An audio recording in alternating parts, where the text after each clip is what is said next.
PT Pegadaian merupakan salah satu lembaga keuangan non-bank di Indonesia yang bergerak pada 3 lini bisnis, yaitu gadai, pembiayaan, dan jasa lainnya.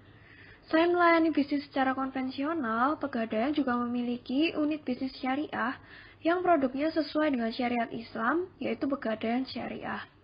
Pegadaian Syariah memberikan solusi keuangan dengan berbagai produk andalan berbasis gadai dan pembiayaan. Adapun akad utama yang digunakan pada produk Pegadaian Syariah adalah akad RAN.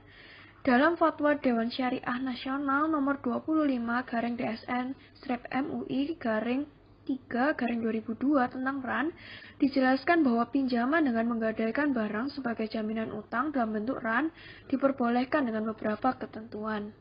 Pengertian RAN.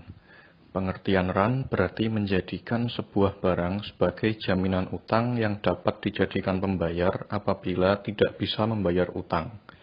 Hal ini berarti bahwa RAN sama artinya dengan board, yakni sesuatu yang digadaikan oleh orang yang berutang dan sewaktu-waktu bisa disita apabila pihak yang berutang tersebut tidak bisa membayar utangnya. Mengartikan RAN dengan harta yang dijadikan sebagai jaminan utang untuk dijadikan sebagai harga pembayar apabila pihak yang berutang tidak dapat membayar utangnya kepada pihak pemberi pinjaman. Hal ini berarti bahwa RAN dapat dijadikan sebagai alat tukar atau bahkan pengganti bagi pihak yang meminjam uang atau barang. Prosedur penggadaian syariah atau RAN. Dalam hal ini, besar kecilnya pinjaman yang diberikan kepada nasabah tergantung dari nilai taksir barang setelah petugas penaksir menilai barang tersebut. Petugas penaksir sebaiknya orang-orang yang sudah mempunyai keahlian dan pengalaman khusus dalam melakukan penaksiran barang-barang yang akan digadaikan.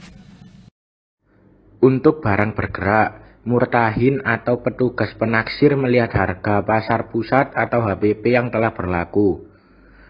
Melihat harga pasar setempat atau HPS dari barang karena harga pedoman untuk keperluan penaksiran ini selalu disesuaikan dengan perkembangan harga yang terjadi. Murtahin menguji kualitas marhun, dan terakhir murtahin menentukan nilai taksir barang jaminan.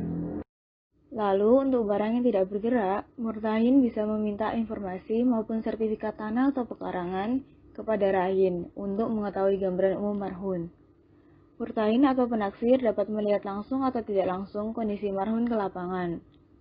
Murtahin atau petugas penaksir melakukan pengujian kualitas marhun atau barang jaminan.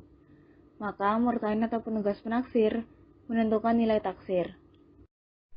Kelebihan dari Pegadaian Syariah. Pertama, pelayanan RAN tersedia di lebih dari 600 outlet Pegadaian Syariah di seluruh Indonesia.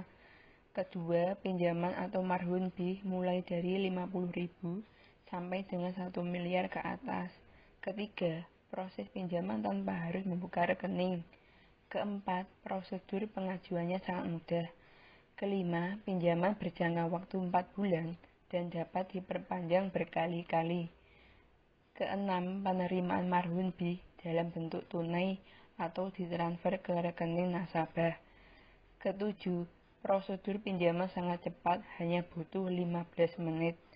8. Pelunasan dapat dilakukan sewaktu-waktu dengan perhitungan mu'nah selama masa pinjaman. Berikut ini merupakan kekurangan dari Pegadaian Syariah. A. Berprasangka baik kepada semua nasabah dan berasumsi bahwa semua orang yang terlibat dalam perjanjian bagi hasil adalah jujur. Namun, hal ini dapat menjadi bumerang. Yang B. Memerlukan metode penghitungan yang rumit, terutama dalam menghitung biaya yang dibolehkan dan pembagian laba untuk nasabah-nasabah yang kecil. C. Karena menggunakan konsep bagi hasil, Pegadaian Syariah lebih banyak memerlukan tenaga profesional yang handal. Yang D. Perlu adanya perangkat peraturan pelaksanaan untuk pembinaan dan pengawasannya.